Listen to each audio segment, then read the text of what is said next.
करायचे महाराज. नाही तर नाही आचार कळाला, पण घराची रीत तरी कळाली पाहिजे. कारण आगम सांगते, शास्त्र सांगते महाराज, आपण गृहस्थी माणसं आहोत. अथोच्यत्य गृहस्थस्य नित्य कर्म यथा विधी यत् कृत्वा नृणमाप्नोति दैवात् पैत्र्यास्य मानुषात्. माणसाच्या मागे फार ही कर्मभूमी आहे महाराज. आणि कर्म आपल्याला लागलेत. काय कर्म केलं पाहिजे? असे कर्म करा. अथोच्यत्य असे कर्म करा. कोणतं? एक देवाचं ऋण चुकलं पाहिजे. एक म्हणजे महाराज पितराचं पूर्वजाचं ऋण फिटलं पाहिजे, आणि एक आहे समाजाचं ऋण फिटलं पाहिजे. जननी जन्मभूमीश्च, गावाचं समाजाचं ऋण फिटलंच पाहिजे, देवाचं ऋण फिटलं पाहिजे, आणि पितरांचं सुद्धा ऋण फिटलं पाहिजे. काही हरकत नाही महाराज, आम्हाला तुम्ही सांगताय, आम्हाला पटायला लागलंय, आम्हाला 3 ऋण फेडायला आम्ही इथं आलोय. अगोदर सांगा आम्हाला, गावाचं ऋण कशानं फिटेल, समाजाचं ऋण कशानं फिटेल महाराज? ऐका ऐका ऐका. महाराज म्हणतात बाबा, समाजाचं ऋण एकाच गोष्टीने फिटतंय, पुढे पाहुणे चालणे, जीव मात्राचे राखणे, सर्वांची जाणणे, सदा पुढं पाहून चालायचं म्हणजे आपल्या ध्येयापर्यंत चालायचं. काय ध्येय आहे आपलं? तुमचं ध्येय काय आहे? पुढं म्हणजे कशावर लक्ष द्यायचं? या जागेवर आपण लई दिवस नाहीत, या गादीवर आपण फक्त 10:30 पर्यंत आहोत. पुढे बघा, आणि म्हणून घडी लावली महाराज कीर्तन करायला, पुढं पाहून चालायचं. या गावामध्ये आपण लई दिवस नाही दादा. तुम्ही बसलेल्या महिला मंडळी खरं सांगा, कोणी 20 वर्षांना आले असेल, कोणी मला 10 वर्ष झालं असेल, कोणी 5 वर्ष आला असेल, आणि आता इथं बसलेल्या कोणी 2 वर्षाला जाणार गाव सोडून, कोणी 3 वर्षाला जाणार. म्हणजे या गावात तुम्ही राहायचं नाही. बदल आहे महाराज, बदल निश्चित आहे. मग इकडून तिकडं, तिकडून इकडं, इकडून तिकडं, इकडून तिकडं, तिकडून इकडं जात जात जात येत महाराज आपलं सगळं सगळं सगळं आयुष्य, पूर्ण जीवन त्याच्यामध्ये निघून गेलं.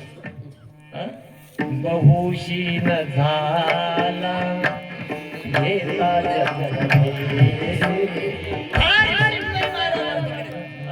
म्हणून ते पुढं पाहायचंय. कोणतं? नित्यम सन्निधो मृत्यू, एक ना एक दिवस डोक्यावर महाराज आपल्या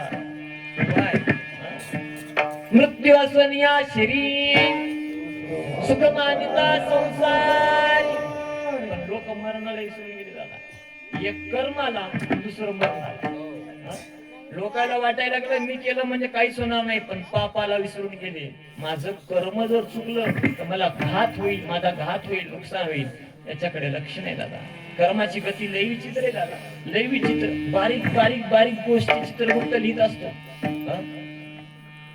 कर्म नदी लोंढा मोठा असं सांगितलं, आणि उठती त्रिताप याला. त्या कर्माला आपण दिलं पाहिजे. तुकाराम महाराजांनी सांगितलं, मी कुणालाच भीत नाही म्हणले महाराज. तू बरं आहे, कुणाला देवाला सुद्धा म्हणले मी तुलाही भीत नाही, भूताला तर भीतच नाही. बिबट्या फिरायला आता आम्हाला जाताना माळची महाराज, कार्तिक महाराजांना जाता येईल. आपण जाताना जाणार, पण येताना जर आता येताना आलोय, जाताना जर आला आडवा तर ते म्हणा महाराज आपली मोठी गाडी नाही. मी म्हणतो त्यांना जर पंजा मारला तर आपल्या बारक्या गाडीचा काट करून नाही का. कुणालाच भीत नाही संत. आमचे मनमत मौली सुद्धा म्हणतात, आम्ही न भिवू कळी काळा. आम्ही भीत नाही म्हणजे महाराज. तसं तुकाराम महाराज म्हणतात, मी कुणालाच भीत नाही हो, पण देवा एकाला भीतो बरं. मज सोडवे दातारा कर्मापासून दुसरा. कर्माला चांगले चांगले माणसं भीतात दादा. का भीतात? क्षणाक्षणाचं कर्म महाराज देव बघत असतो. जगी जीवनाचे सार झाले जाणे सरळ. जैसे जाचे कर्म तैसे फळ दे.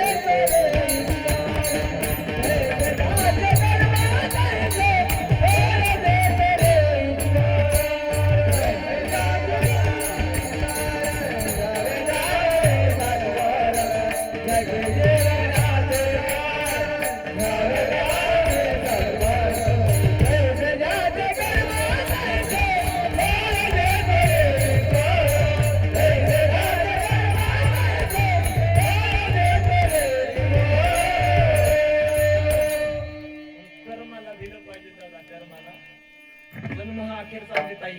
एक गोड दृष्टांत वाचला मी, आता ऐका. एक म्हातारी,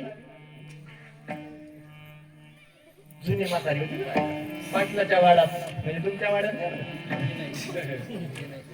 तिथली नाही, पाटलाच्या वाड्यात. ईश्वरांना पाटलाच्या वाड्यात गेली. पहिले पाटलाच्या वाडी मोठे होते. पाटलाकडे गेली आणि पाटलाकडे पहिल्या दूध दुभत गाय म्हशी हे सगळं काही पाटलाकडे राहायचं आहे का. म्हातारी गेली बिचारी. वासना, जिभेची वासना फार फार अवघड असते. जीवाला चावली भोजना या न्यायाने. म्हातारीला वाटलं लई दिवस झाले कढी खाल्ली नाही. कढी लई आवडते महाराज. असं थंडी असू द्या, या हिवाळ्यामध्ये थंडी पडू द्या, गरम गरम कढी पुढे. आणि पावसाळ्यात ते पण गरम गरम कढी, गरम गरम भजी. सगळे लोक भज्याकडे गेले. आता कढी खायची महाराज त्यांना आवड होती. म्हातारीला वाटलं म्हणून आता ताक असते पाटलाच्या घरी. गेली महाराज. पाटलीनबाई थोडस मला ताक देता का. धनवंता लागे अवघी मान्यता जगी या न्यायानं. हे काळ आहे महाराज. असतील शिते तर जमतील होते. तुमच्याकडे जर संपत्ती असेल, तुमच्याकडे जर ऐश्वर असेल, तुमच्याकडे जर गुण असेल, तुमच्याकडे जर कला असेल, तर लोक तुम्हाला मानतील. आणि यातनं जर तुमच्याकडे काहीच नसेल तर लोक तुमच्याकडे डुंकून सुद्धा पाहत नाहीत. म्हातारी गरीब होती. पाटलीनबाई खडूस होती. पाटलीनबाईला म्हणले ताक द्या ना थोडं. पाटलीनबाई म्हणे नाही, ताक संपलं. पण स्वतःच्या मैत्रिणीकडे पाटलीनबाईनं पदराच्या आड महाराज पहिले मडके होते मातीचे वारले, बरोबर. त्या मातीच्या मडक्यामध्ये ताक घातलं, मैत्रिणीच्या घरी नेऊन दिलं. म्हातारी घरी आली. जाऊद्या म्हणे बा, नसेल तर नसेल.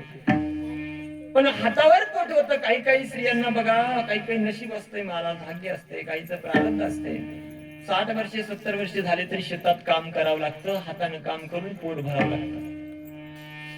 अहो काही काही तर असे भामटेत महाराज, स्वतःचे आई वडील जिवंत असताना सुद्धा महाराज म्हातारपणापर्यंत त्यांना काम करायला लावतात. शेजारणीला नेऊन महाराज आमच्या बाया पोळ्या 2-2, 3-3 नेऊन देतील, पण सासूला कधी देणार नाही. जे लोक असे वागतात ना महाराज, लक्ष्मण महाराज म्हणतात 21 कुळाचा महाराज नरकामध्ये. लक्ष्मण म्हणे 21 महाराज म्हणतात अशा प्रकारे त्या कुळाचा 21 कुळाचा नरकामध्ये घालण्याची रीत आहे. ज्या घरामध्ये आई वडिलांची सेवा नाही, ज्या घरामध्ये पातिव्रता धर्म नाही, ज्या घरामध्ये महाराज मोठ्यांचा मान नाही, ज्या घरामध्ये धर्मनिष्ठा नाही, अशांना सांगितलं. ऐका. म्हातारी गेली आणि घरी गेल्याच्या नंतर तेवढ्यामध्ये पाटील आले. ऐका, भाष्य यायचा आपल्याला, कर्माचा विचार सांगायचा. आणि पाटील म्हणले आजीबाई उन्हाळ्याचे दिवस आहेत म्हणे महाराज, आणि झाडाखाली बसून सावलीलाच काम आहे, आमची कांदे निसायची, येता का कांदे निसायला. म्हातारी म्हणे बा येतो. नाही येऊन सांगेल कुणाला, काम केलं तर पोटाला भाकर आहे. गेले. पण येतो म्हटल्याच्या नंतर पाटील थोडे पुढे गेले. आता तर आपल्या शेतात जायचं, पण आपला विळा घरी राहिला. आजीबाई तुम्ही तर शेतात येता, घरी येता नाही, येता येता घरचा आमचा विळा तेवढा घेऊन या. आजी म्हणली काही हरकत नाही. पुन्हा पाटलीनबाईच्या वाड्यामध्ये म्हातारी गेली. पहिलं काही किचन वेगळं नव्हतं, बेडरूम वेगळं नव्हतं, बैठक वेगळी नव्हती महाराज. खापराचं घर असं, स्वयंपाक खोलीमध्ये मडके वगैरे चुली होत्या. योगायोगानं पाटलीनबाई करत म्हातारी आतमध्ये गेली. आतमध्ये पाटलीनबाई नव्हती. योगायोगानं त्या पहिले जे किचन होतं समजा स्वयंपाकापर्यंत गेली, विळा आणण्यासाठी पाटलीनबाई नव्हती. त्या किचन वाट्यावर चुलीच्या पुढे महाराज एका मडक्यामध्ये असं टक टक ताक दिसलं. कसं दिसलं? ताक दिसलं. ताक दिसल्यावर म्हातारी म्हणली पाटलीनबाई किती खोटं बोलते हो, आणि ताक तर घरी आहे, मला तर कढी फार खायची महाराज आवड आहे, गोड अशी कढी, मग कसं करावं. पाटलीनबाई नाही म्हणली. दुसरं मन म्हणलं नाही म्हणली म्हणून काय झालं, डोळ्यासमोर आहे, उचल की ते मडकं उचल की. दुसरं मन म्हणलं नको, न मागता एखादी वस्तू जर आणली तर त्याला चोरी केल्याचा असा प्रकार आळ लागत असतो. दुसरं मन म्हणलं अगं तू काय सोनं थोडंच करून नेलीस, ते ताकाचं पाणी, ताकाचे उपकार ऐका, ताकाचं पाणी आहे, हे पाणी काय चोरी वगैरे होत नाही महाराज. शेवटी महाराज निवडणूक झाली, सुमन आणि महाराज सुमन ऐका, निवडणूक झाली, शेवटी विजय झालं महाराज वाईटपणाचं.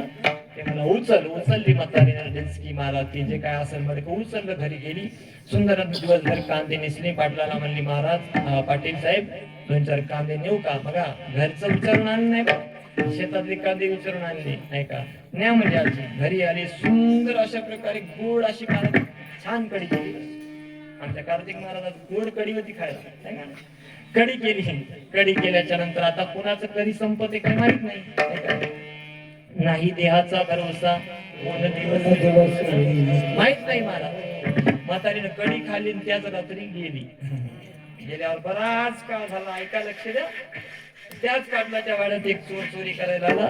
सुंदर अशा चोरांनी ते गाठोडं महाराज सगळं काही उचललं, भरलं, आणि भरल्याच्या नंतर महाराज 2 गेट होते, पुढचं दार मागचं दार. मागच्या दारातून चोर धावू लागला, पळू लागला. मागच्या दारात अंधार होता. जाता जाता महाराज ठेच लागून तो मागच्या दारात पडला. ठेच लागून पडल्यावर अंधार होता, अंधारात पडला. आठवडा एकीकडे महाराज, तो एकीकडे. त्या अंधारामध्ये त्याला आवाज आला, काय आला? तेवढ्याला एवढं, एवढ्याला किती. आता असा आवाज आल्यावर त्याने इकडं तिकडं पाहिलं महाराज, अंधारात काही दिसेना. पुन्हा आवाज आला, तेवढ्याला एवढं ते एवढ्याला किती. तो म्हणला पाटलाच्या वाड्यात नक्की भूत आहे, कारण अंधारात आवाज आला. शेवटी महाराज त्या ठिकाणी पुन्हा वाचा फुटली. म्हैस म्हणते ऐका, त्या गोठ्यामध्ये गोठा होता, अंधार होता, आणि अंधारात म्हैस. अरे बाबा मी म्हैस बोलते का? अरे दादा तेवढ्याला एवढं, एवढ्याला किती. म्हैस ताई तू बोलायला लागलीस पण मला कळालं नाही, विश्लेषण करून सांग. त्यावेळेस ती म्हैस म्हणली, अरे गत जन्मामध्ये मी एक मनुष्य जन्मामध्ये होते, आणि त्या ठिकाणी महाराज एक म्हातारी अवस्थेमध्ये मी फक्त या पाटलाच्या वाड्यातलं फक्त महाराज मडक्यातलं एक मडकं भोर फक्त ताक घेऊन गेले, न विचारता घेऊन गेले. तर त्या ताकाची परतफेड करण्यासाठी या पाटलाच्या घरी मला म्हैस व्हावं लागलं.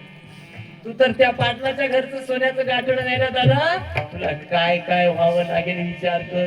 एवढा बारकावा कर्माचा आहे महाराज. आणि म्हणून आपण कर्माला भिलं पाहिजे, आणि कर्माला भिवून काय केलं पाहिजे.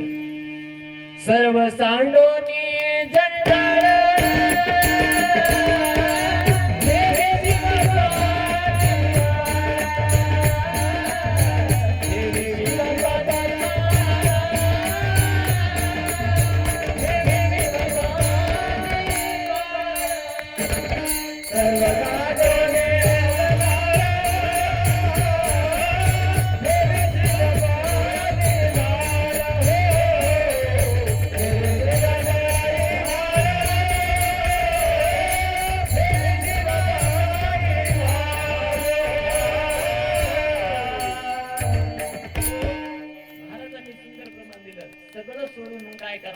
देवाला अर्पित काया करून या, शिवा अर्पित व्हा, असं लक्ष्मण महाराज म्हणतात. मी सुद्धा बलसिद्ध माऊलीच्या दरबारामध्ये गेलो आणि सगळ्या जंजाळाला बाजूला केलं, आणि महाराज सर्वस्वानं महाराज देवाला शरण गेलो, म्हणजेच पहिलं चरण.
पांडुरंगाच्या या पहिल्या चरणात 10 वाजून 10 मिनिटाला महाराजांनी पहिल्या चरणामध्ये प्रवेश केला.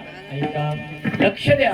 आणि म्हणून शिवसंत लक्ष्मण महाराजांनी तुम्हाला आम्हाला सांगितलं स्वतः, मी देवाकडे गेलो आणि भगवंताच्या साधूच्या त्या प्रसिद्ध मौलीच्या दरबारामध्ये गेलो आणि गेल्याच्या नंतर काय केलं, काया वाचा आणि मन.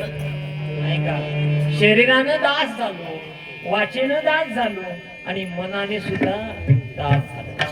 ऐका, काही माणसं आता ऐका, देवापर्यंत जात असताना आम्ही महाराज हाताने या शरीराने देवाची पूजा करू, पण आमच्या वाचेत वेगळंच असतं, वाचेमध्ये वेगळंच असतं. काही माणसं कायेनं सेवा करत नाही, वाचेनं सेवा करत नाहीत. ऐका, पण मनाने मात्र देवाची सेवा करतात. काही माणसं मनाने देवाची सेवा करत नाही, शरीराने करत नाही, पण वाचेने करत असतात. ऐका, एक आहे तर एक नाही, एक आहे तर एक नाही. म्हणून काही वाचिक आणि मानसिक पापाचे 3 प्रकार असतात. काही गोष्ट शरीराने होतात, काही वाचेने होतात आणि काही माणसं काही ताप हे मनाने होतात मला. आणि म्हणून संत म्हणतात, बाबा आम्ही आमच्या मनाला सुद्धा महाराज त्या ठिकाणी ठेवलं नाही, आम्ही आमच्या वाचेला सुद्धा त्या ठिकाणी ठेवलं नाही आणि आम्ही आमच्या शरीराला सुद्धा त्या ठिकाणी ठेवलं नाही. सर्व स्वान काय झालो, काया वाचा आणि मन झाले प्रभू पायी लीन, प्रभूच्या पायी लीन झालो महाराज. आणि कायेनं वाचेनं जर मनाने जर आम्ही भगवंताला जर शरण गेलो तर महाराज म्हणतात, तुमच्या डोक्यामध्ये जी चिंता आहे ना, त्या चिंतेचं हरण होत असतं. तुम्ही शिवमहापुराण गोड ऐकायला लागलात महाराज. कारण वेदांत सांगतं, आगम सांगतं, शास्त्र सांगतं, बाबा तन्मे मना शिवसंकल्प मस्तो. आपला संकल्पच शिवरूप झाला पाहिजे. ब्रह्मरूप वासे अवघाते. महाराज म्हणतात, बाबा असा संकल्प शिवरूप झाला पाहिजे, देवरूप झाला पाहिजे. ऐका, अशा प्रकारे महाराज आम्ही आमच्या कायेला, आम्ही आमच्या वाचेला, आम्ही आमच्या मनाला त्या देवाला अर्पण केल्यामुळं महाराज आम्हाला बाकीच्या भानगडी राहिलंच नाही. का पापाला भिण्याची गरज नाही. पाप पुण्य ते नसते विकल्प अवघाची संकल्प. आणि म्हणून महाराज ऐका, जसं एखाद्या स्त्रीचं लग्न झालं, लग्न झाल्याच्या नंतर मला खरं सांगा, तुम्ही लग्न झाल्याच्या नंतर गाव बघून आलात का मालक बघून आलात? तुम्ही दांडेगाव मध्ये तुम्हाला दिले, त्यावेळेस लग्न झाल्याच्या नंतर हाताचं सोडून द्या, जुनं सांगतो मी, हाताचं कुठेच कोण्याच मापात बसत. आपलं पहिलं होतं माप. ऐका, पहिल्या फक्त चुलता वगैरे बाप सुद्धा यायचा नाही. पोराचं घर पाहिलं, चुलता पाहिला, चुलत्यानं पोरग पाहिलं, बापानं घर पाहिलं, डायरेक्ट म्हणजे बस डन झालं, फिक्स झालं. पोरीनं विचारलं सुद्धा नाही, बाबा काका तुम्ही मला ज्या गावात द्यायला लागलात त्या गावामध्ये डांबर रस्ता आहे का नाही, त्या गावामध्ये चांगले घर बांधलेले आहेत का नाही, त्या गावामध्ये चांगल्या प्रकारे महाराज 5Gचं नेटवर्क आहे का नाही, काय का नाही, सगळ्या गोष्टी विचारल्या नाही. विचारल्या महाराज घर बांधलेलं आहे का नाही, का सासूचा स्वभाव कसा, सासऱ्याचा स्वभाव काहीच माहित नाही. उलट विचारलं सुद्धा नाही. त्यांच्यासोबत मला तुम्ही ठरवून आला तो मालक दिसायला कसा आहे नाही विचारलं. त्या एकट्यासाठी इथं आलात. आता ऐका, सर्व सोडल्याच्या नंतर तुम्ही एकट्यासाठी इथं आलात आणि इथं आल्याच्या नंतर महाराज तुमच्या पदरी सर्व काही सुख प्राप्त झाले. ऐका, प्राप्त झाले. कशामुळे झाले? ऐका ऐका. पतीनं प्रश्न असा विचारला महाराज, ऐका लक्ष द्या. बाई, बायकोला बाई म्हणलं नाही पण मी म्हणालो, ऐका महाराज, तू माझ्याशी लग्न करून विवाह करून या ठिकाणी आलीस, माझ्या गावचं तुला कोणीच ओळखीचं नाही, या घरात सुख आहे का, समाधान आहे का, नाही सांग. त्यावेळेस महाराज ती म्हणली, बाबा मला या घरामध्ये फार आनंद आहे, फार सुख आहे, फार समाधान आहे. त्याला हिच्यावर विश्वास होता पण घरच्यावर नव्हता विश्वास. तो म्हणला बघूताच. महाराज संध्याकाळचा टायमाला विचारलं, सकाळी रोज 6 वाजता कामाला जाणारा हा मनुष्य माडीवर जाऊन बसला, दिवसभर कुठेच गेला नाही. पुन्हा संध्याकाळच्या 6ला घरी आला, विचारलं पुन्हा काही त्रास, काहीच त्रास नाही हो. त्यानं दिवसभराचा व्हिडिओ सगळा शूट केला होता आणि सकाळपासून संध्याकाळपर्यंत त्या मुलीला कोण कोण काय बोललं ते सगळं मला चित्रीकरण झालं. सासरा काय बोलला, सासू काय बोलली, भाऊजी काय बोलली, धीर काय बोलला, हे सगळं सगळ्यांनी तिला बरोबर पाहिलं नाही. हे चुकलं ते चुकलं, भाजी पिसकली, पोळ्या बिघडल्या, या सगळ्या गोष्टी तिला बोलणं फार. पण हिनं एक सुद्धा शब्द मुखातून काढला नाही. पती आले, पतीला पाय धुवायला पाणी दिलं, प्यायला पाणी दिलं आणि संध्याकाळी पतीनं गोड प्रश्न विचारला. बरं ताई ऐका, गोड प्रश्न विचारला, का ग घरी खरंच तुला दुःख नाही ना? या नाही. त्यानं ज्यावेळेस चित्रीकरण दाखवलं त्यावेळेस त्याला राग आला. तो म्हणला, अगं अगं ऐक, ज्या घरामध्ये माझ्या पत्नीला जर आदर नसेल त्या घरात राहायचं कशाला? इथं उलट झालं, कारभारी असं ते पहिलं. पण इथं उलट, बायको म्हणा ना, नवरा म्हणते बघा. आता त्यावेळेस आपण इथं राहायचं नाही, दांडेगावला राहायचं नाही, वसमतला राहायचं, सुंदर रूम करायची छान पैकी. महाराज आपण दोघं, बस आपणच दोघं. त्यावेळेस महाराज त्या मुलीनं काय उत्तर दिलं ऐका, ऐका. मुलगी म्हणली, अहो एवढ्या लांब मी इथं या ठिकाणी आले, मला त्यावेळेस माहित नव्हतं तुमची आई कशी आहे, तुमचे वडील कसे आहे, तुमचे बाबा कसे आहेत, भाऊ कसा आहे, गाव कसं आहे माहित नाही. पण खरं सांगू का, यदा कदाचित जरी तुमची आई मला बोलली असेल एखाद्या वेळेस, यदा कदाचित जरी तुमचे बाबा मला बोलले असतील, यदा कदाचित जरी तुमचे भाऊ मला बोलले असतील, यदा कदाचित मला तुमच्या बहिणीकडून शेजाऱ्याकडून काही जर दुःख झाले असेल, झालं असेल हो दुःख. पण खरं सांगू, ज्यावेळेस तुम्ही माझ्या घरी येता आणि संध्याकाळी मला प्रेमाने ज्या दोन गोष्टी विचारता का नाही खुशालीच्या, त्या दोन गोष्टीमध्ये माझा सगळ्या दिवसाचा शील निघून. त्या दोन गोष्टी कोणत्या? नवऱ्यानं प्रेमाच्या बोललेल्या दोन गोष्टी, सगळं दुःख निघून जात. तसं संत म्हणतात, आमच्या जीवनामध्ये प्रपंचामध्ये जरी पावलो पावली पावलो पावली पावलो पावली जरी दुःख असेल, पण माझ्या भगवान शंभू महादेवानं किंवा संतान महाराज कृपेनं जर माझ्याकडे जर महाराज एवढ्या नजरेनं जर पाहिलं तर महाराज म्हणतात आमचं दुःख निघून जात. सगळं दुःख काही निघून जात कधी? देवानं पाहिल्याबरोबर. आणि म्हणून महाराज आम्ही या संसाराचा विचार सोडून दिला आणि एक असणाऱ्या भगवान शंभू महादेव त्या शंकराच्या चरणाचा धावा केला आणि सर्वस्व त्याला अर्पण केलं. आणि हेच सर्वस्व अर्पण करण्याचं ज्ञान देणारा धर्म म्हणजे वीरशैव. लिंगार्पित कर्म परम हाच धर्म, जाणून यावर कुठेच जायची गरज नाही महाराज, आपल्याला कुठेच जायची गरज नाही दादा. का? अहो लोकांना तरी माहित आहे, सावली तरी म्हणजे महाराज एखाद्या वेळेस आपली सावली संध्याकाळच्या अंधारामध्ये आपल्याला दिसणार नाही. पण महाराज सावलीच्या पुढं जिथं तुम्ही जाल तिथं हृदयावर तुमचा देव तुमच्या पुढे आहे. म्हणून कधीच म्हणायचं नाही मी एकटा आहे, मी एकटा नाही, माझ्या सोबत देव आहे दादा. देव प्रत्येक गोष्ट पाहणारा लिंग आहे, हा देव आहे, ते चैतन्य आहे.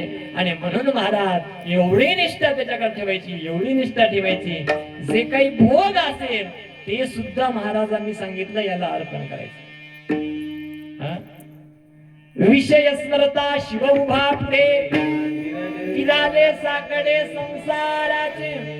एखाद्या वेळेस या डोळ्यानं काही वाईट पाहिलं, एखाद्या वेळेस या कानानं काही वाईट ऐकलं, एखाद्या वेळेस महाराज म्हणतात या हाताने या पायानं कुठे वाईट जागेमध्ये जाण्याचा विचार केला, तेवढ्याच वेळेस सावध व्हायचं आणि ईश्वराचं स्मरण करायचं.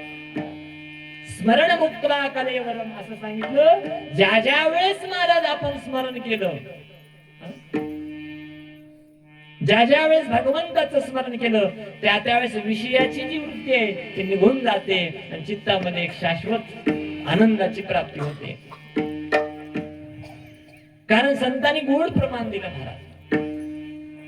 स्मरणीया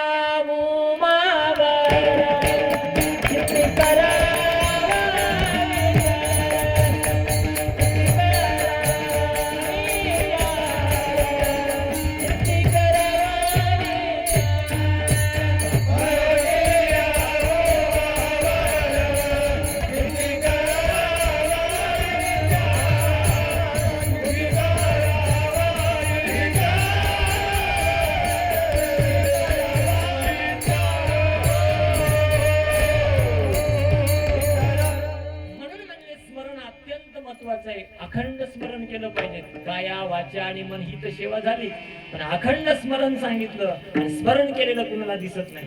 ऐका, सेवा केलेली दुसऱ्याला दिसते, मंडप झाडलेला दुसऱ्याला दिसते, या मुखाने इथं जोरजोरानं मोठ्यानं भजन म्हणलेलं दुसऱ्याला दिसते महाराज, पण मानसिक स्मरण केलेलं कधीच कुणाला दिसत नाही. म्हणून मनातलं स्मरण सांगितलं, कधीच मनातून कुणाला असे बोट मोडायचे नाही, शाप द्यायचा नाही, कुणाला वाईट चिंतायचं नाही, त्याला स्मरण एवढंच करायचं, फक्त भगवान शंभू महादेव सदाशिवाचं स्मरण करायचं आणि अखंड त्या भजनाचा आनंद घ्यायचा.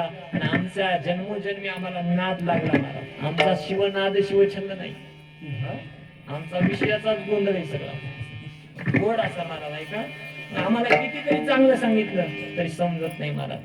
पावसाळा होता, एवढा पाऊस पडला, एवढा पाऊस पडला, एवढा पाऊस पडला, नदीला पूर आला महाराज. ऐका, आणि नदीला पूर आल्याच्या नंतर महाराज 2-4 बाया बिचारे गावाच्या कडेला पत्र होते, पत्राच्या त्या पुढे थोडीशी जागा होती, अशा दडून उभ्या राहिल्या, दडून उभ्या राहिल्या. संध्याकाळचे 9-10 वाजले, विजेचा कडकडाट, लाईट नाही, अंधार आहे. एवढं पाहिलं, एक ग्रस्त त्या घरातला बाहेर आला. बाहेर आल्याच्या नंतर महिला आहे, स्त्री आहे, अबला आहे, आणि महाराज तुम्ही कुठले आहेत? आम्ही त्या गावच्या आहेत, नदीच्या पलीकडे आमचं गाव आहे. बरोबर, कुठे गेलतात? बाजाराला गेलो होतो, उशीर झाला, पाऊस आला, नदीला पुराला जाता आलं नाही. मग आता तुम्ही रात्रभर इथं कुठं बसणार? चला ना घरामध्ये. घरामध्ये चला म्हटल्याच्या नंतर महाराज घरामध्ये गेल्या. त्या कोळी समाजाच्या होत्या बिचाऱ्या, प्रत्येकाचा नंद मासा विकणं हा मत्स्य उद्योग होता.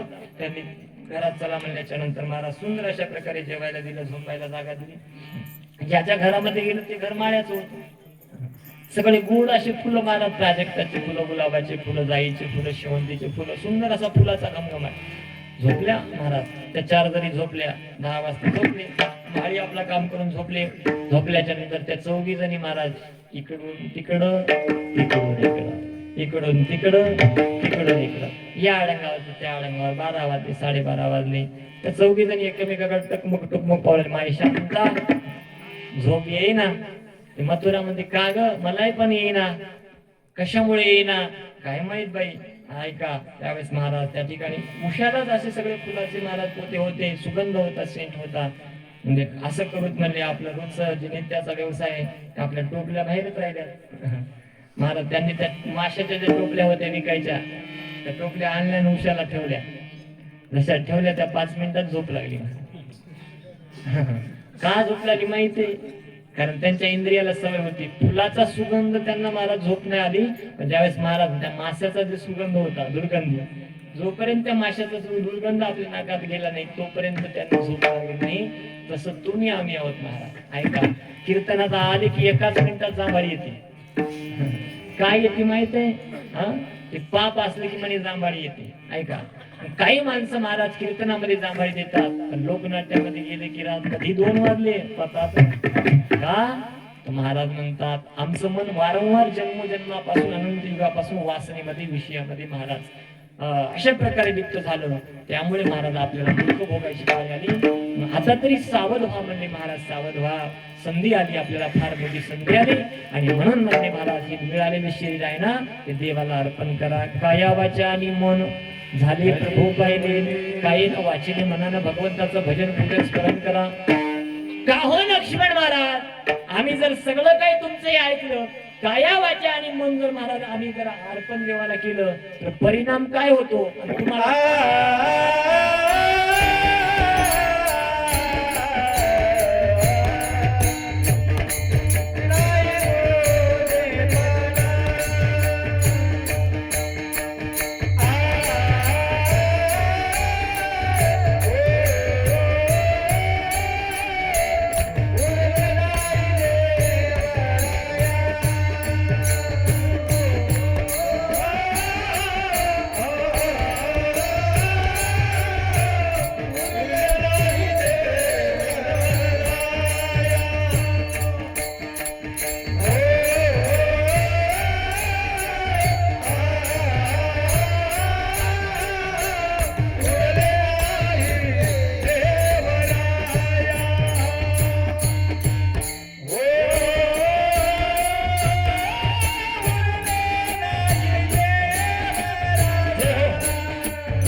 काया वाचा निमन झाले प्रभू पाही मीन उरलो नाही देवराया सर्व निमाली माया.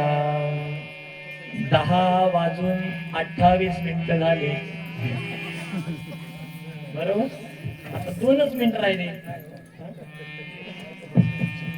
गावकरी मंडळी कसं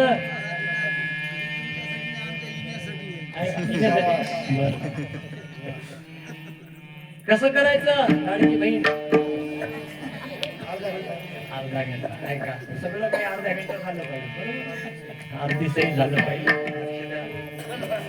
शिवसंत लक्ष्मण महाराजांनी अभंगाच्या या दोन्ही चरणाच्या द्वारा स्वतःची स्थिती सांगितली. महाराज लक्ष्मण महाराज म्हणतात मी अगोदर काय केलं, काया वाचा आणि मन, कायेला वाचेला आणि मनाला देवाला मी अर्पण केलं नाही का. तर माझा फायदा काय झाला, तर महाराज म्हणतात उरलो नाही देवराया सर्व निमाली माया. उरलो नाही म्हणजे कशात महाराज ऐका, तर या शब्दाचा असा अर्थ सांगितला गुरुजी ऐका. कारण महाराज म्हणतात बाबा आईने जन्माला घातले, लक्ष द्या, आईने जन्माला घातले बरोबर, पोट फाडून आईने जन्माला घातले. आईने जन्माला घातल्याच्या नंतर महाराज जन्म दिल्याबरोबर बरंच काही महाराज त्या ठिकाणी नाते चिकटत असतात. आईने जन्म दिला, कुणाचा लेख होतो, कुणाचा नातू होतो, कुणाचा भाऊ होतो, कुणाचा भासा होतो नाही का नाही, कुणाचा पुतण्या होतो, हे बरेच नाते चिकटतात. आईने जन्म दिला, संसाराच्या या चक्रामध्ये आपण वाढत गेलो वाढत गेलो वाढत गेलो. 8 वर्षाचा झालो आपण. 8 वर्षाचे झाल्याच्या नंतर महाराज धर्म संस्कृतीनुसार त्या परंपरेनुसार महाराज 8व्या वर्षी हे शरीर मोठं झालं आणि 8व्या वर्षी महाराज म्हणतात परंपरेतले आपल्याला गुरु भेटले. आणि ते गुरु म्हणजे महाराज जन्मदाती एक माया आहे आणि महाराज सद्गुरुनाथी एक माया आहे. धन्य गुरुराय दाखविली सोय. महाराज म्हणतात गुरुराय भेटले आणि काय केलं बघितलं महाराज. बघल्याच्या नंतर महाराज त्याला कामाला लावलं, अनुभूती कामाची घेणं आणि नंतर त्याच्यावर अनुग्रह करणं. वेदा दीक्षा, क्रिया दीक्षा आणि मंत्र दीक्षा. दीयते परमं ज्ञानम क्षीयते पाशबंधनम. आणि अशा प्रकारे महाराज 8व्या वर्षी सद्गुरुनाथ भेटले. तिकडे तुकाराम महाराज सुद्धा म्हणतात बाबा माईने जन्म दिला यात काही नवल नाही बाबा, ते काही उपकार नाही केले. उपकार सांगू काय, बाप न करी ऐसी माय, धर्मे त्याच्या देखील पाय, दिले अक्षय भयदान गा. काय म्हणले महाराज, आईने जन्म दिला, पण आईने जन्म दिल्याबरोबर संसाराचे सगळे नाते आपल्याला चिकटले आणि हे नाते फार गोत्यात आणणारे असतात. महाराज जे नात्यात अडकतात ते लय लवकर गोत्यात येतात. आणि म्हणून महाराज म्हणतात बाबा यांच्या नादी तुम्ही लागू नका, यांच्या नादी लागू नका. का माम एकम शरणम ब्रज, फक्त माझ्याकडे बघा, मला एकट्याकडे बघा. आणि तो एकटा कोण आहे, आपण एकला एकला अनंत ब्रह्मांड रे बला. एकटा असणारा सदाशिव शंकर ऐका. त्या शंकराने फार मोठी महाराज एक लीला केली. कोणती, मायेची या संगी विश्व निर्मियेने माईने झाकिले निजळून. तुकाराम महाराज सुद्धा म्हणतात विश्वव्यापी माया तेने झाकुळली छाया. काय फरक आहे महाराज, इकडे माझे माऊली म्हणतात बाबा, लक्ष्मण महाराज म्हणतात गोड सांगतात लक्ष्मण महाराजांमध्ये आणि तुकोबारायांच्या प्रमाणामध्ये काय फरक आहे. तुकाराम महाराजांनी सांगितलं हे विश्वाची विश्वव्यापी माया आहे, त्या मायेच्या पडद्याच्या मागे भगवंताने स्वतःचं रूप झाकून ठेवलं ऐका. मग अशा प्रकारे आम्ही सगळे मायेत अडकलो. सर्व मायेचे ममतेचे सगळे मायेत अडकले. पण मायातीत गुणातीत मायेच्याही पलीकडे नेणारे कोण आहेत महाराज म्हणतात. मायेची अपूर एकच आहेत मायेच्या पलीकडे जाणारे, त्याला संत म्हणतात, सद्गुरु म्हणतात. आणि म्हणून महाराज माझे लक्ष्मण महाराज म्हणतात, काही वडिलांनी जन्म दिला, संसारात राहिलो, प्रपंचात बराच अनुभव घेतला, पण त्याच्यामध्ये मला महाराज बऱ्याच गोष्टी महाराज कळाल्या, म्हणून त्यांचा उरलो नाही. म्हणजे सर्वस्वानं त्या नात्याचा सुद्धा मी त्याग केला.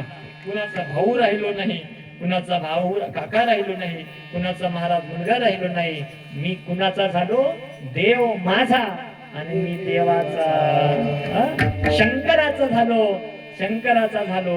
आणि जोपर्यंत तुम्ही देवाचे होणार नाहीत ना, तोपर्यंत महाराज म्हणतात अनुभूती सुखाची, अनुभूती आनंदाची, अनुभूती महाराज म्हणतात कल्याणाची येणार नाही. शहर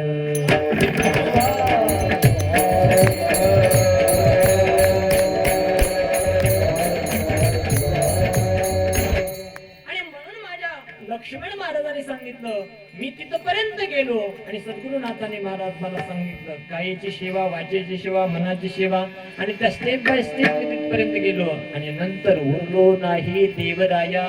मग मात्र आता कोणा संसारासाठी उरलो नाही महाराज. आता इथून पुढे सर्व काही आयुष्य समाजासाठी.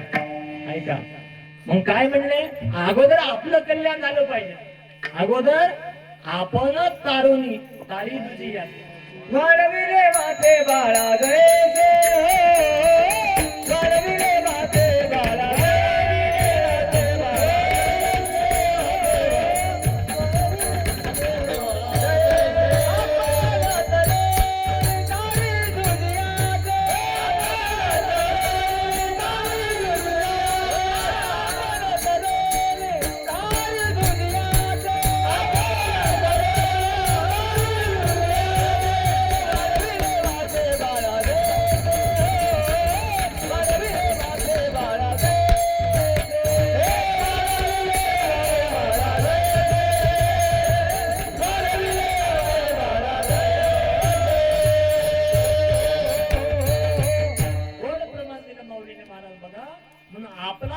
उद्धार अगोदर झाला पाहिजे आणि नंतर लोकांना सांगा. नाही तर लोका सांगे ब्रह्मज्ञान आपले कोरडे भाषा, असं व्हायला नको महाराज. ऐका, आणि म्हणून माझे लक्ष्मण महाराज म्हणतात, अगोदर मी त्या पदापर्यंत गेलो. लक्ष्मण म्हणे मजला प्रचिती, ती प्रचिती मी घेतली, ती अनुभूती मी घेतली.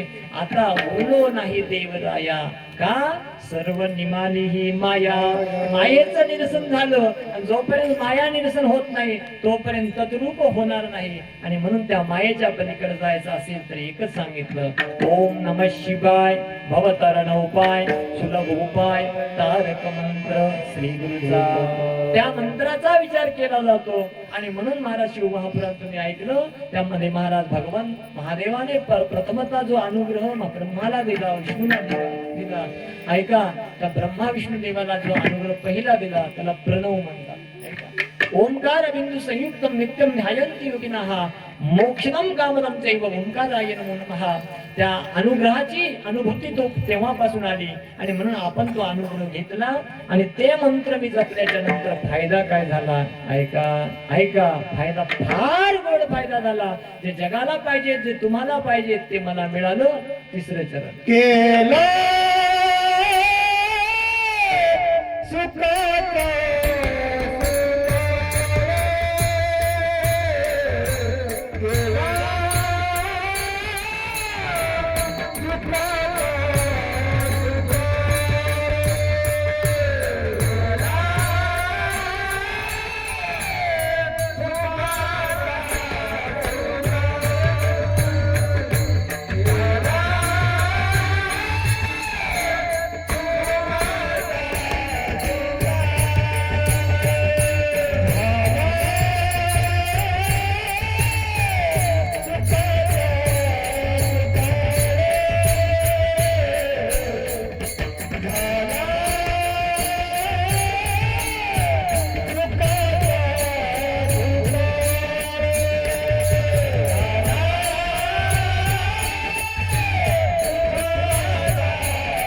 तिसऱ्या चरणामध्ये महाराजांनी गोड सांगितलं, गोड असा अर्थभावनेनं झाला सुखाचा सुखा. काय म्हटले, अशा प्रकारे मी काया वाचा मन देवाला अर्पण केली, परिणाम झाला. ऐका, काया वाचा मन देवाला अर्पण केली तर महाराज म्हणतात माया निघून गेली, आणि माया जोपर्यंत निघून जात नाही तोपर्यंत आनंदाची अनुभूती, सुखाची अनुभूती होत नाही. सुखाचा सुखा झाला आणि अवघी गेली तळमळ. ही तळमळ तर लय भारी असते महाराज. काही काही माणसांचं सगळं साध्य होईल पण तळमळ जाणार नाही. आता आम्हाला सगळं वाटते पण आमच्या तळमळीला येत. सकाळी या गावात, दुसऱ्या गावात, संध्याकाळी त्या गावात, रोजचे दिन यावं असं वाटते, ही आमची तळमळ आहे का नाही महाराज? एवढी तळमळ वाढली, एवढी तळमळ वाढली. सकाळी एकीकडे, दुपारी एकीकडे, संध्याकाळी एकीकडे. मोटरसायकल ऍडजस्ट होईन म्हणून गाडी घेतली. ऐका, आता अशी तळमळ झाली की लय छोटी गाडी झाली.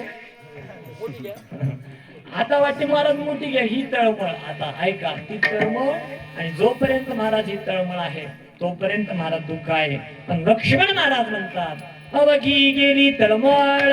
तळमळ गेली का गेली याचं कारण आहे. संतांची सगळी तळमळ का गेली, एक गोड अशा प्रकारे आहे का, धावतो सांगतो तर शेवटच्या चरण द्यायचं. एका राजानं काय केलं होतं, महाराज आपल्या प्रजेची परीक्षा घ्यायची होती की महाराज राजावर कोण जास्त प्रेम करते. लक्ष द्या, प्रेम कोण करते. दौंडी पिटवली. उद्या संध्याकाळच्या सूर्यास्तापर्यंत जो कोणी राजाला जाऊन भेटेल, राजाला स्पर्श करेल, त्याला राजा अर्ध राज्य देण्यात येईल. आणि वासना हाव सगळे हवेमध्ये गुंतलेले. सर्व सुखाची आशा जन्म गेला. सगळ्याला हाव आहे, सगळ्याला आशा आहे. आता कीर्तनाला या म्हणल्याच्या नंतर येणार नाही, पण असं जर म्हटले असते 4 वाजता आजच्या कीर्तनामध्ये संध्याकाळी तुमच्या इकडचा कोण जे आमदार आहे ते येणार आहे आणि प्रत्येकाला 1000 रुपये देणार आहे, अशी गर्दी झाली असते. ऐका, तशी हाव माणसाला. ऐका, अशी हाव. दुसऱ्या दिवशी सकाळीच महाराज सगळे लोक उठले, म्हणजे आपण आधी गेलो पाहिजे, आपल्याला अर्धराज्य भेटलो पाहिजे, आधी गेलो पाहिजे. 4 वाजल्यापासून महाराजच्या राजवाड्याच्या दरबाराच्या गेटवर जाऊन उभे राहिले. 6 वाजले, सूर्योदय झाला, गेट उघडला. गेट उघडल्याबरोबर सगळी अशी नदीच्या पुरासारखा लोंढा आतमध्ये प्रवेश झाला. प्रवेश झाल्याबरोबर आतमध्ये गेल्यावर काय होतं ते माहित नव्हतं. गेल्या गेल्या अशीच महाराज त्या ठिकाणी भोवईता दिसली. कुणाला चांगल्या प्रकारे कपड्याचे दुकान दिसले, कुणाला तर महाराज काय सगळ्या हिंगोलीच्या, नांदेडच्या सराफाचे दुकाने दिसले. हे सगळे दुकानं. त्या दुकान पुढे असं लिहिलं होतं, आज सूर्यास्तापर्यंत कोणी काही घ्या, किती घ्या, फुकट. बाया म्हणल्या माय 1,40,000 झाले, आणि इथं तर सांगितलं फुकट. चांगले माय 50, 70, 80% बाया सोनाराच्या दुकानात ग्रुप झाल्या. हे घेऊ का, ते घेऊ, ते घेऊ का. काही माणसं महाराज जिभेमध्ये अंचावलेले ते हॉटेलमध्ये गेले, तिथे सगळं फुकट खाण्यामध्ये. काही कपड्याच्या दुकानात. असे प्रत्येक जण गुंतले महाराज. आता हिवाळ्याचा दिवस लहान असते, कधी 10 वाजले, कधी 12 वाजले, कधी 4 वाजले. संध्याकाळचा सूर्योदय काही पत्ता नाही. 5 वाजले, 5:30 वाजले. पंतप्रधान आणि राजा आतमध्ये खुर्चीवर बसलेला आहे. राजाला वाटलं खऱ्या अर्थाने मला आज कळालं माझ्या दरबारातली प्रजा माझ्यावर किती प्रेम करते. ऐका, एकही प्रजा नाही माझ्यावर कोणीच प्रेम करत नाही. माझ्या सगळ्या वैभवावर प्रेम करणारे आज मला दिसले. 5:30 वाजले. पंतप्रधानाला राजा म्हणू लागला, आपल्या दरबारातले सगळे काही का नागरिक सगळे महाराज फक्त वैभवाचे धनी आहेत, राजावर प्रेम करणार कोणीच नाही. एक 90 वर्षाची म्हातारी काठी टेकवत तिथं आली आणि प्रधानजीकडे आली. प्रधानजी म्हणजे आजी तुम्ही, आणि इकडे कसे म्हणजे काल दौंडी कोण दिली होती. म्हणजे आम्ही काय दिली होती, सूर्यास्ताच्या अगोदर कुणी राजाला भेटलं. काय पडले इथं, तुला काय पाहिजेत का, मी स्वतः लिहून देतो, काय पाहिजे सांग. बाजारातलं काय पाहिजे, फुकट आहे सगळं इथं, काय सगळं काय तिकडे फुकट आहे. राजाला भेटल्यावर काय होतंय. म्हातारी म्हणे बघ, तुम्हाला तुमचं काम करा, मी माझं काम करते. राजा कुठे सांग. सूर्यास्त 6:05 होता. म्हातारी महाराज 5:45 आली आणि राजा पुढे बसली. म्हातारीकडे पाहिलं. राजाला वाटलं, मला वाटलं कोणीतरी तरुण तडफदार येईल. 10 वर्षाचं, 15 वर्षाचं, 40 वर्षाचं, 90 वर्षाची म्हातारी आली. त्यावेळेस महाराज म्हातारी गेली, खुर्चीवर बसली आणि राजाला नुसता असा अंगाला स्पर्श केला आणि शांत मौनम सर्व. राजा म्हणला, आजी कशाला आलीस, काय पाहिजे. म्हातारी म्हणली, बाबा तू सुद्धा भैगला का म्हणे, कारण दौंडी तूच दिली होतीस, काय पाहिजे. जे पाहिजे तेच काम झालं ना महाराज. काय काम झालं? तू काय केलं? वस्तू दौंडी दिली होतीस, 11:15 वाजले. 11च्या आत स्पर्श झाला पाहिजे. आणि म्हणून सूर्यास्ताच्या अगोदर म्हणजे महाराज जो कोणी मला येऊन स्पर्श करेल त्याला अर्ध राज्य देण्यात येईल. अशा प्रकारे महाराज राजाला कळालं. बाबा त्यावेळेस महाराज म्हातारीला अर्ध राज्य तर देऊन टाकलं, ऐका, देऊन टाकलं, पण काय दुसऱ्या दिवशी दौंडी दिली, ऐका. ज्यांनी कोणी महाराज कालच्या बाजारातल्या सगळ्या वस्तू नेल्या तर जशाच्या तशा राजदरबारात आणून ठेवाव्या. आणि प्रत्येकाला महाराज 7-7 वर्षाची कोठडी आहे. मला एक म्हणायचंय दादा, ऐका, ज्या राजाच्या दरबारामध्ये आल्याच्या नंतर महाराज जर त्या प्रत्येक माणसाने जर राजाला हात लावला असता तर अर्ध राज्य मिळाल्याच्या नंतर जे म्हणलं ते घेता आलं असतं, सगळं वैभव आपोआप पदरात पडलं असतं. हे फक्त एका म्हातारीला कळालं. तसं महाराज म्हणतात एवढ्या मंडपामध्ये, एवढ्या विश्वामध्ये, परमार्थामध्ये येणारे 1000 आहेत. मनुष्यानां सहस्रेषु कस्यचित्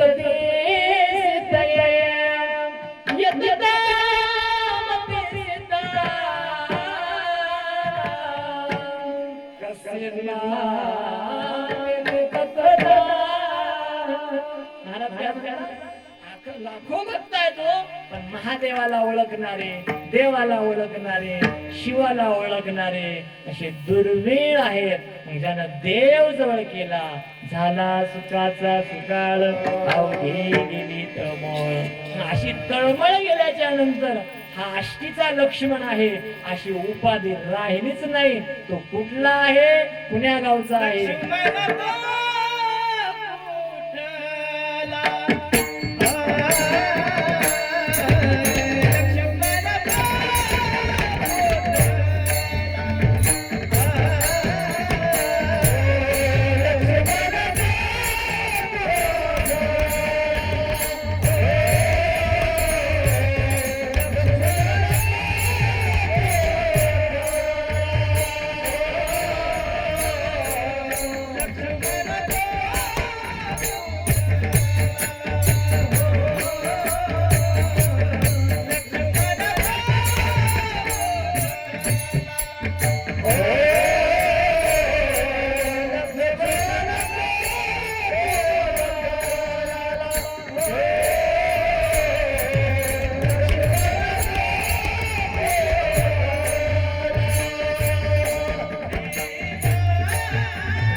शेवटच्या चरणात महाराजांनी स्वतः सांगितलं, बाबा आता मी लक्ष्मण कुठला अष्टीचा वगैरे राहिलो नाही, शिव झालो, देव झालो आणि तुम्हाला सुद्धा देव होण्यासाठीच हा देह मिळाला. आणि म्हणून महाराज बाबा कर्माने दिव्यता प्राप्त होते, म्हणून असंच कर्म करा देव व्हा. म्हणून बोलता बोलता काही चुकीचं विधान माझ्या मुखातून आलं असेल तर माफ करा महाराज. जाता जाता एवढीच विनंती आहे, कर्माची दिव्यता कशी असते, प्रत्येकाने आपल्या आईवडिलाची सेवा करा, प्रत्येक मुलीने आपल्या सासू सासऱ्याची सेवा करा, प्रत्येक मुलीने महाराज लग्नाच्या अगोदर जे काही कर्म असतील ते महाराज धर्मानुसार आचरण करावं. आपल्या आईवडिलाचं नाव जेणेकरून महाराज आपल्या आईवडिलाला बदनामी होईल असं कर्म कधी करू नये. मुलांनी पुण्या व्यसनाच्या अधीन आहारी जाऊ नये.